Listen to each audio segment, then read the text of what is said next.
हमारे यहाँ जो है जब रामलीला होती है तो उसमें बड़े चुटकुले चलते हैं। जैसे हम सिंधी रामलीला होती थी तो उसमें एक बड़ा प्रसिद्ध चुटकुला है जिसमें वो कहता है हनुमान जी तो थे, वो रावण के पास गए, बोले रावणा सीट था देवनी का नहीं देवनी। रावण बोला ना देवनी, बोला ना देवनी तो एक बीड़ी तो देवनी। तो अब इसको जो है अगर कोई पिक्चर में बना ले तो लोग कहेंगे जी ये तो जो है बहुत बड़ा जो है तांडव हो गया।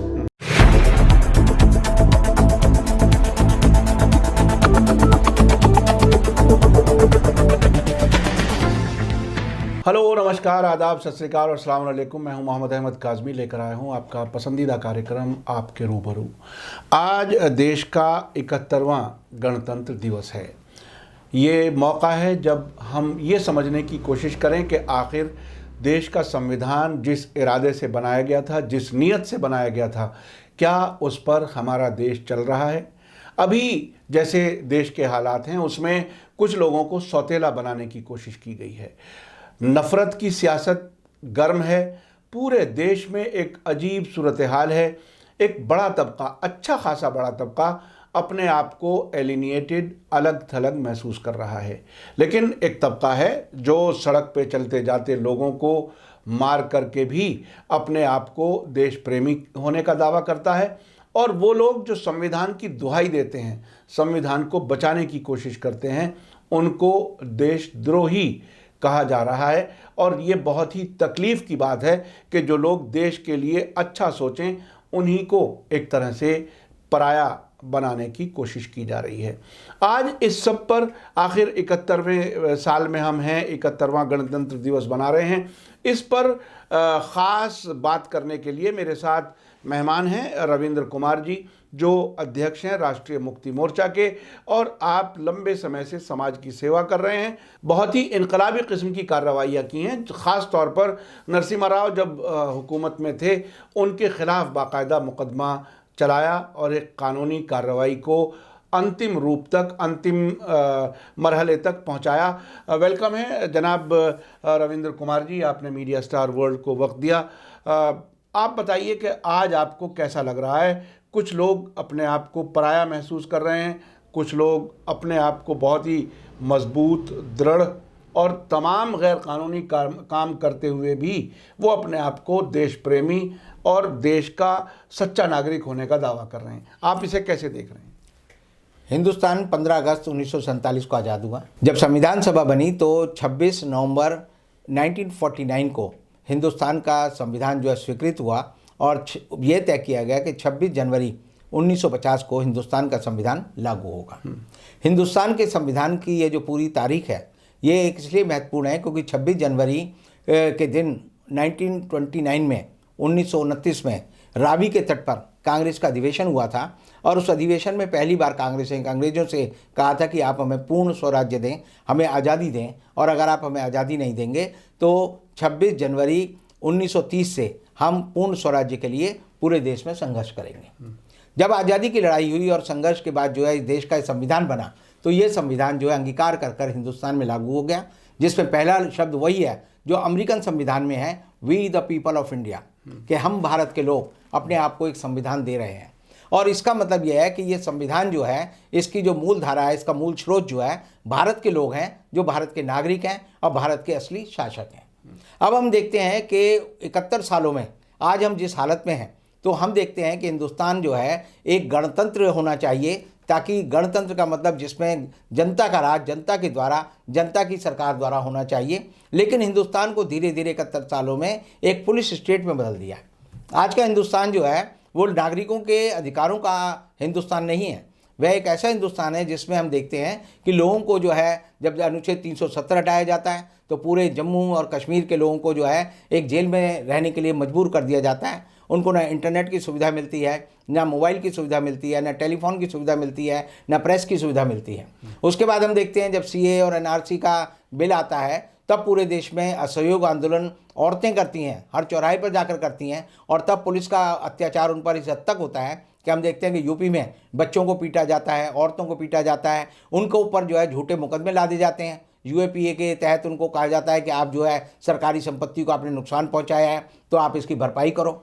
उसके बाद हम देखते हैं कि अब जब किसान आंदोलन का रूप हम देख रहे हैं कि दिल्ली की सारी सरहदों पर लाखों किसान अपने ट्रैक्टरों के साथ दिन रात सर्दी गर्मी बरसात और ठंड के बीच में जो है बैठे हुए हैं। सरकार की तरफ से उन्हें कोई सहयोग नहीं है, सरकार उनकी किसी बात को सुनने को तैयार नहीं है। जब वो सर्वोच्च न्यायालय उसमें दखल देती है तो वो भी एक तरह से सरकार का ही पक्ष लेती हुई नजर आती है और नागरिकों को लगता है कि उसकी सुनने वाला कोई नहीं है। तो ये हमारा गणतंत्र है जिसमें कि सबसे बड़े तंत्र का जो भागीदार है वो नागरिक होना चाहिए। तो मुझे ऐसे में कई बार धूमिल की एक कविता याद आती है जिसमें धूमिल ने कहा था कि आज़ादी क्या की तीन थके हुए रंगों का नाम है जिन्हें एक पहिया ढोता है। कि क्या आज़ादी हमारी जो है गुलामी का एक प्रतीक बन गया है हिंदुस्तान में।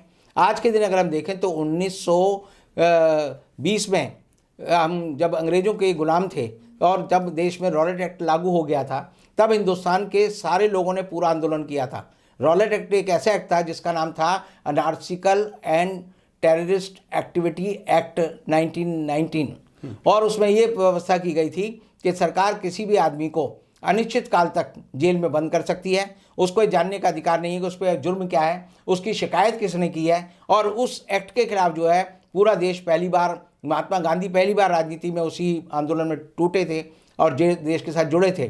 तब उन्होंने जो है 1922 में अंग्रेज़ों को रॉलेट एक्ट वापस लेना पड़ा था। लेकिन रॉलेट एक्ट से एक बुरा एक्ट जो है उसके 100 साल बाद हिंदुस्तान में अब 2020 में भारत सरकार ने कृषि कानूनों के रूप में लागू किया है और किसान उसके खिलाफ खड़े हैं लेकिन उनकी बात सुनने को कोई तैयार नहीं है। हिंदुस्तान में गणतंत्र की जो सबसे बड़ी संस्था है वो है देश की संसद। संसद संप्रभु है, संसद सबसे बड़ी पंचायत है। वहाँ लोग अपनी हक और अपनी जो दलीलें हैं लेकर बात कर सकते हैं। लेकिन आप देखेंगे कि 2020 का साल ऐसा साल है जिसमें कि संसद का समय जो है कुल जो है एक साल में संसद जो है मुश्किल से 5 दिन चली। 5 दिन चली। जब सितंबर में ये कृषि कानून पास होने थे 5 दिन में जो है संसद में बहस नहीं करने दी विपक्ष को। विपक्ष के नेताओं ने जब बात करने की बात की तो उनको निलंबित कर दिया गया। वे हिंदुस्तान को एक ऐसा जो है वो उपसभापति मिला हुआ है राज्यसभा में जो ये नहीं जानता कि संसद के मतदान की प्रक्रिया क्या है। एज एंड नोज को नहीं जानने वाले उपसभापति ने उस बिल को जो है 30 सेकंड में ही पास कर दिया। जबकि अगर आप एक बच्चे को भी अगर आप ये काम देखें तो उसमें कम से कम 5 दिन लगने चाहिए थे। 5 घंटे तक जो है पूरी कार्रवाई चलती है वोटिंग की, वो नहीं होने दी। और उसके बाद बड़ी मजे की बात है राष्ट्रपति ने उसी दिन जो है उस बिल को एसेंट दे दिया। यानी देश में राष्ट्रपति को जो है वो हिंदुस्तान का सबसे सर्वोच्च अधिकारी है। उसका काम है कि बिल पास हो रहा है आ रहा है उसके बारे में देखे। यानी राष्ट्रपति ने यह भी नहीं देखा कि कानून के हिसाब से कानून बना है कि नहीं। कानून के हिसाब से नहीं, जितने टाइम में राष्ट्रपति ने उस पर साइन कर दिए उतना तो पढ़ने में टाइम लग जाता है उससे ज्यादा। इसका मतलब हुआ राष्ट्रपति तो बैठा हुआ था कि आओ और मैं मोहर लगाऊं, लो जी आपको मैंने बिल को स्वीकृत कर दिया। तो ये बिल जो है हिंदुस्तान के इतिहास का एक काला कानून है। और हम देखते हैं कि लोकतंत्र में अभी कल ही जो है हमारे जो किसान भाई हैं वो जब मिलने गए तो सरकार कहती है कि हम इस बिल को 1 या 1.5 साल के लिए निलंबित कर सकते हैं, आगे के लिए टाल सकते हैं। अब सवाल यह है कि आप उस बिल को कैसे टाल देंगे। हम कहते हैं कि तीनों बिल जो हैं वो जहर की पुड़िया है। अब 1.5 साल में वो जहर जो है अमृत में कैसे बदल जाएगा? क्या वो जहर जो है ठीक हो जाएगा? क्या लोगों को जो है उसमें उनके अधिकार मिल जाएंगे? इसका मतलब है कि 1.5 साल तक जो आंदोलन का टेम्पो बना है सरकार उसको जो है लोगों को भ्रमित करना चाहती है और वो समझती है कि इनको हम किसी तरह जो है जैसे NIA है उसके कानूनों की गिरफ्त में, UAP के कानून की गिरफ्त में 900 से ज़्यादा जो FIR जो है हरियाणा में किसानों के खिलाफ सरकार ने बना ली है। तो उनके खिलाफ उनको हम किसी ना किसी तरह उनके आंदोलन को पीड़ित करके तोड़ देंगे और गणतंत्र को ख़त्म करके जो है एक राजशाही या एक उद्योगपतियों की शाही जो है इस देश में लागू हो जाएगी। तो देखिए आपने कई बातें कही। अभी तो हाल ये लगता है कि संविधान का जो लोग प्रियम्बल पढ़ करके लोगों के सामने संविधान बताना के काम कर रहे हैं उनको देशद्रोही कहा जा रहा है। राष्ट्रपति जी का आपने जिक्र किया, उनको अयोध्या में राम मंदिर की जो शिला रखी गई उसमें नहीं बुलाया गया क्योंकि ऐसा कुछ कहा गया कि वो उस धर्म और जाति के नहीं है। नहीं, वो दलित हैं। वो दलित हैं इसलिए नहीं बुलाया गया। तो जहाँ संविधान को पढ़ने वालों के साथ खुद राष्ट्रपति के साथ इतनी एक तरह से बेइज्जती करने का काम किया जा रहा हो, उसमें आप मतलब किस तरह से कैसे मुमकिन है कि आम आदमी घुटन महसूस ना कर रहा हो? जब राष्ट्रपति तक घुटन पहुंच रही है तो आखिर ऐसे गणतंत्र को किस तरह से आगे बढ़ाया जाए, कैसे देश आगे बढ़ेगा, कैसे तरक्की करेगा, कैसे सबका विश्वास संविधान पर रहे, आखिर क्या हो? देखिए, मैं इसमें एक बात कहता हूँ कि हम राष्ट्रपति को ये कहें कि राष्ट्रपति अपनी चेतना से काम करें, तो चेतना हर आदमी के पास नहीं होती। जैसे जानवर कभी आत्महत्या नहीं करते क्योंकि वो सोचते ही नहीं। जानवर कभी निराश नहीं होते। जानवर जो है एक जानवर के तल पर रहते हैं और इसलिए वो अपने एक दिमाग का इस्तेमाल नहीं करते।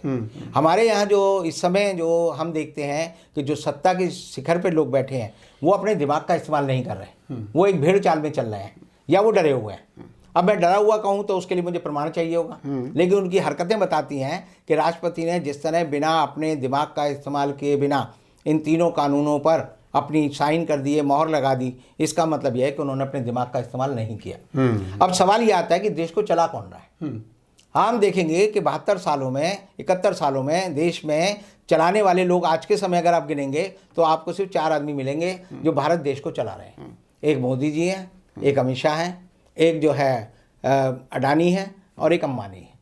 4 लोग इस देश को चला रहे हैं और वो जो फैसले करते हैं उन फैसलों के लिए जनता से कोई राय नहीं ली जाती, जनता से कोई अनुमति नहीं ली जाती, जनता से उसकी सलाह नहीं पूछी जा सकती, जनता की क्या ज़रूरतें हैं ये नहीं जाना जाता, बल्कि ये मान लिया जाता है कि जो अडानी के हित में है वो देश के हित में है, जो अंबानी के हित में है वो देश के हित में है, जो अमित शाह के हित में है वो देश के हित में है, जो नरेंद्र मोदी के हित में है वो देश के हित में है। तो 4 लोग जो है, जैसे हम दिशाएं होती हैं पूर्व पश्चिम उत्तर दक्षिण, ऐसे ही 4 लोग जो है 4 जगह खूंटे गाड़कर इस देश को गुलाम बनाकर बैठ गए हैं। और इस देश में जो गणतंत्र की जो जनाजा निकल रहा है, मैंने जैसे मेरे को धूमिल की एक कविता याद आती है जो गणतंत्र दिवस के ऊपर उन्होंने कही थी कि क्या आज़ादी 3 थके हुए रंगों का नाम है जिसे एक पहिया ढोता है। लोग बड़ा तिरंगा यात्रा निकालते हैं 26 जनवरी को, किसान भी कह रहे हैं कि हम तिरंगा यात्रा निकालेंगे। तो उस तिरंगे के आत्मा को लेकर ये धूमिल का सवाल था और यह आम आदमी का सवाल है। आप देखेंगे कि हिंदुस्तान का जब ये संविधान लागू हुआ तो इसमें जो है हमने 3 स्तरीय राज्य की व्यवस्था की थी।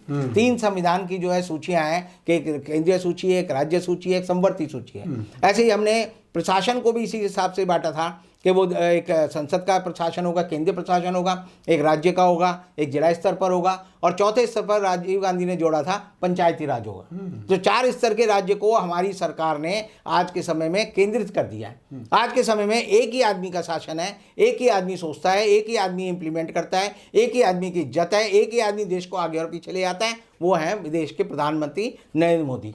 पूरी पार्टी जो है एक तरह से जो बीजेपी की पार्टी है उसके में आपको आज तक ये नहीं पता चलेगा उसके जो है कौन से सभापति हैं, कौन से जनरल सेक्रेटरी हैं, कौन सा उनका खाता है, क्योंकि पूरी की पूरी पार्टी जो है एक फर्जीवाड़े पे बनी हुई है। वो कहते हैं कि हमारी पार्टी के सदस्य जो है वो मिस कॉल मेंबर हैं। मिस कॉल मेंबर का मतलब क्या होता है कि वो कैसे सदस्य हैं, उसका कोई ढांचा नहीं है, उसकी शक्ल नहीं है, कौन आदमी नहीं है। घर में कई बार बच्चा होता है वो फ़ोन मिला देता है, कई बार मेरे पास फ़ोन आता है तो एक बच्चा आऊँ कर रहा होता है तो मैं उसको काट देता हूँ, ये गलती से मिला दिया। ऐसे ही आप देखेंगे कि एक आदमी पे 10 कॉल हैं, 10 मोबाइल हैं, 10 सिम है, तो वो जो है सारे मिस कॉल मेंबर होगा, यानी एक रविंद्र कुमार जो है 10 रविंद्र कुमार को रिप्रेजेंट कर रहा है। तो चुनाव आयोग का काम था कि वो सोचता कि भाई ये जो है मिस कॉल मेंबर से कैसे आप एक, यानी आप समझिए कि क्या देश के नागरिक मिस कॉल सिटीजन हो सकते हैं? किस आदमी ने जी हमें मिस कॉल दी थी सिटीजन हो गया। तो इस तरह से आप देखिए कि पूरी पार्टी फर्जीवाड़े में चल रही है और पार्टी के अंदर लोकतंत्र नहीं है, तो पार्टी के अंदर जो है जैसे नागरिक के अधिकार हैं वो नहीं है। तो जिस पार्टी का लोकतंत्र में विश्वास नहीं है, जो लोकतंत्र के आधार पर नहीं चल रही, जिसको चलाने वाली आरएसएस है, जो खुद एक संगठित जो है एक गिरोह है, क्योंकि उसका कोई संविधान नहीं है। आरएसएस जो है कोई एनजीओ नहीं है, आरएसएस ट्रस्ट एक्ट में रजिस्टर्ड नहीं है, आरएसएस जो है आप देखेंगे सोसाइटी रजिस्ट्रेशन एक्ट में रजिस्टर्ड नहीं है। एक ऐसी एंटिटी है जो लीगल एंटिटी हो ही नहीं सकती, जो एक जो है ऐसे लोगों की संस्था है जिसका ना आपको कोई आप पता कि चुनाव कब होता है, जिसका ही नहीं पता चलता उसके खाते कहाँ हैं, उसके कौन से मेंबर हैं, कौन सी उसकी नीतियाँ हैं, उनके बारे में कोई सवाल नहीं है। आरटीआई लगाते हैं हम लोग तो वो जवाब देने की जगह वो लोग आए थे जी आप अपनी आरटीआई वापस ले लो। तो इस तरह जो है देश में जिसे हम गणतंत्र कहते हैं वो गणतंत्र वाली जो फीलिंग आनी चाहिए, हर आदमी को लगना चाहिए कि मेरा देश है, बिल्कुल ये मैं हिंदुस्तानी हूँ, मेरे दम पे जो सरकार चल रही है, वो ऐसा नहीं है। आप अगर किसी थाने में चले जाएं तो थाने में आज भी आदमी को जाते हुए जो डर लगता है। जी। अभी मैं 2-4 दिन पहले एक थाने में गया, दिल्ली पुलिस कहती है जी एज ए एडवोकेट मैं उस थाने में गया, मैंने उस थाने के एसआई से कहा कि भाई ये इस केस में आपने इस आदमी को अरेस्ट किया है, आप इसका ये तो बता दो कि कौन सी FIR है। तो मंदिर मार्ग थाने का वो यादव जो SI है वो कहता है जी मैं आपको नंबर नहीं बताऊंगा, ना FIR नंबर बताऊंगा, ना ये बताऊंगा कहाँ रजिस्टर्ड हुई है, उसे नहीं बताई मुझे। अच्छा, तो अब मैं सोच सकता हूं कि एक वकील के रूप में जब मैं किसी को रिप्रेजेंट कर रहा हूं, मेरे साथ वो ऐसी बदतमीजी कर सकता है, तो कोई अनपढ़ गंवार जाहिल आदमी किसी गांव सुदूर में जाएगा तो पुलिस वाला तो उसे कूटता होगा, माँ बहन की गाली देता होगा। आपने ये किस्सा सुना होगा कि वो रेप का शिकायत लिखाने गई लड़की और उससे जो SHO ने कहा कि तू इसकी थाने की सफाई कर, तू आ गई तो इस देश में जो है नागरिक के साथ अगर ऐसा अत्याचार होता है तो आप समझ लीजिए कि नागरिक के अधिकार जो है जीरो हो गए हैं और नागरिक के अधिकारों की सीमा जो है वो बिल्कुल कोई नहीं है। हम जो है आज के समय में पढ़े लिखे देश में गुलाम हैं, और गुलाम इसलिए हैं क्योंकि हम अदालत में जाएंगे तो जज भी आपकी बात नहीं सुनेगा। वो कहेगा जो PP साहब कह रहे हैं और ये IO साहब जो कह रहे हैं वो ठीक है। कई मैं छोटी निचली अदालतों में जाता हूँ तो मजिस्ट्रेट जो है IO साहब बोलता है। IO साहब बोलने का मतलब समझिए कि वो पहले ही आपको बता रहा है कि ये ज़्यादा ताकतवर है तुमसे। तो ये हालत जो है देश की जुडिशरी की है, ये हालत इस देश की सरकार की है, ये हालत इस देश के शासन करने वाले लोगों की है, और ये हालत जो है देश के नागरिकों की है, जिसको हम कहते हैं कि हम 26 जनवरी 1950 को देश में अपने मूल अधिकारों के साथ स्वतंत्र नागरिक बन गए। तो इस ऐसी हालत में फिर कैसे खुशियां मनाई जाएं, किस उम्मीद में ये सोचा जाए कि इस देश में हमारा फ्यूचर है। हालांकि ये सवाल अपने आप में बहुत सख्त है और हो सकता है कोई इसे कानूनी तौर पर कहे कि ये कोई बहुत ज़्यादा ऐसी बात कह दी, लेकिन हम अगर अकेले में तन्हाई में एक एक आदमी सोचे और गौर करे कि आखिर, चूँकि बहुत लोगों की खबरें मिलती हैं, बहुत से लोग विदेशों में जाके बस रहे हैं, बहुत से जिनके पास गुंजाइश है वो जा रहे हैं, लेकिन क्या ये तो हल नहीं हुआ? ये कैसे हल हो सकता है कि देश छोड़ के चले जाएं? तो आखिर देश को कैसे आगे बढ़ाया जाए? जनता में वो ताकत कहाँ से आए जो इस संविधान ने दी थी कि वो फिर से खड़ा होकर के अपनी कमर सीधी करे और ये कह सके कि इसमें मेरा अधिकार भी है इस देश में? वो सिचुएशन कैसे बने? एक चीनी कहावत है, वो कहती है अगर आप 1 साल किसी आदमी का पेट भरना चाहते हो तो आप उसे शिक्षा दो कि अनाज कैसे उगाए। हाँ। अगर आप उसे 30 साल चाहते हो कि अपना पेट भरे तो उसे कहो कि पेड़ लगाए। और अगर आप चाहते हो कि 100 साल तक जो है वो अपने आप सक्षम बन जाए तो उसे आप शिक्षा दो।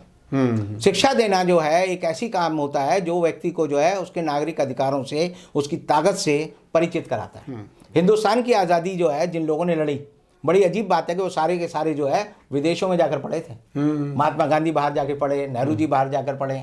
आप देखेंगे कि उस सारे वक्त हमारा एजुकेशन सिस्टम अच्छा नहीं था, लेकिन उन्होंने जाके वहां देखा कि आजाद आदमी कैसा फील करता है और गुलाम आदमी कैसा फील करता है। तो पांचों जो बड़े हमारे नेता थे उस समय के, डॉक्टर राजेंद्र प्रसाद वो जो वकील थे, आप देखेंगे सरदार पटेल वो वकील थे, मोहम्मद अली जिन्ना वो वकील थे, महात्मा गांधी वो वकील थे, जवाहरलाल नेहरू वो वकील थे और पढ़े लिखे लोग थे। उन्होंने जब पढ़ लिख के शिक्षित हुए तो उन्होंने कहा कि हमें सबको जगाना है। हमारी सरकार जो है पिछले 5 साल से 6 साल से बीजेपी की सरकार सबसे ज़्यादा कुठाराघात अगर किसी चीज़ पर कर रही है तो वो हमारी शिक्षा नीति पर है। वो चाहती है कि लोग अनपढ़ रहें, जाहिल रहें, गंवार रहें, ना वो स्कूल की बात करें, ना वो हॉस्पिटल की बात करें, ना वो कारखानों की बात करें, ना वो दफ्तरों की बात करें, वो सिर्फ घंटा बजाने की बात करें कि मंदिर में जाकर जय श्री राम करेंगे। और हम जो है शिव जी के ऊपर अगर किसी ने कोई थोड़ी सी भी आलोचना कर दी हिंदुओं का, जो कि सच्चाई है, हमारे यहाँ जो है जब रामलीला होती है तो उसमें बड़े चुटकुले चलते हैं। जैसे हम सिंधी रामलीला होती थी तो उसमें एक बड़ा प्रसिद्ध चुटकुला है जिसमें वो कहता है हनुमान जी जो थे वो रावण के पास गए, बोले रावणा सीट था देवनी का नहीं देवनी। रावण बोला ना देवनी, बोला ना देवनी तो एक बीड़ी तो देवनी। तो अब इसको जो है अगर कोई पिक्चर में बना ले तो लोग कहेंगे जी ये तो जो है बहुत बड़ा जो है तांडव हो गया। यानी कि सरकार, हिंदू धर्म जो है एक उदार धर्म है, एक ऐसा धर्म है जो हर चीज को आत्मसात करता है और वो मानता है कि एक सत्य है जिसे 1000 तरीके से लोग जान सकते हैं। लेकिन अब जो है कोडिफाई किया जा रहा है, उसे कहा जा रहा है कि आपने भगवान राम के बारे में कह दिया, शंकर जी के बारे में कह दिया, जबकि आप पुराण पढ़ेंगे उनमें कहानी यही है कि वो गए तो उन्होंने ये देखा, वो गए तो ये गए देखा। जैसे वो बताते हैं कि इंद्र आए तो उन्होंने जो है फलाने ऋषि की पत्नी के साथ जो है ऋषि का वो उसके पति का रूप धर के जो है उसके साथ उन्होंने सेक्स किया और उसके बाद अहिल्या को जो है श्राप मिला। अगर इन सारी बातों को देखेंगे तो हमने मानव रूप जो है अपने देवताओं को दिया है। लेकिन अब ये हो गया है कि आप उनके बारे में कुछ भी बोलेंगे तो सरकार कहेगी कि आप पे जो है वो यूपी पुलिस आएगी और 4 मुकदमे दायर कर देगी। अदालत जो है वो कहेगी अच्छा जी 3 हफ्ते की तुम्हें एंटीसिपेटरी बेल देते थे। यानी कि अभिव्यक्ति की आज़ादी को कुचलने की पूरी जो कोशिश है वो ये सरकार कर रही है। और आज के समय में जब हम 2021 में अपना गणतंत्र दिवस मना रहे हैं तो मैं कह सकता हूं कि नागरिक आज़ादी सबसे ज़्यादा खतरे में है, लोगों के खाने और पीने की आज़ादी सबसे ज़्यादा खतरे में है, लोगों के पैसे की आज़ादी सबसे ज़्यादा खतरे में है, उनकी धार्मिक आज़ादी सबसे ज़्यादा खतरे में है, उनके एसोसिएशन बनाने की आज़ादी सबसे ज़्यादा खतरे में है, उनके बोलने की आज़ादी सबसे ज़्यादा खतरे में है। और इस तरह से एक नागरिक को पर कटा, जैसे हम मुर्गा होता है उसको काट दो आप, जैसे कसाई की दुकान पे जाओगे उसके बाद पंख नोच दे तो वो जैसे वो मुर्दे की तरह रह जाता है, वैसे बना दिया गया है। और हम सब 138 करोड़ लोग जो है आज के दिन उस मुर्गे की तरह हैं। और जब मैं सोचता हूँ कि भारत का गणतंत्र, तो मुझे लगता है ये मुर्गा तंत्र हो गया है। बहुत ही अफसोसनाक सूरत हाल है ये। बहरहाल आज चूँकि गणतंत्र है, सभी को खुशी मनाने का हक है, लेकिन वो खुशी कैसे मनाएं जब ऐसे हालात हैं। रविंद्र कुमार जी, आपने बहुत गहराई से बताया और मैं समझता हूँ कि पूरे देश को ये सोचने समझने की ज़रूरत है कि आखिर हमें वो गणतंत्र जो 1950 में मिला था वो हम कैसे वापस ज़िंदा करें और कैसे हम इज़्ज़त के साथ इस देश में आपस की भाईचारे के साथ देश की तरक्की के रास्ते पर कैसे चल सकेंगे। ये बहरहाल बहुत ही गौर करने की ज़रूरत है। बहुत बहुत शुक्रिया आपका रविंद्र कुमार जी, आपने हमें समय दिया। इसी के साथ मुझे दीजिए इजाज़त। धन्यवाद, शुक्रिया। जय भारत, जय हिंद।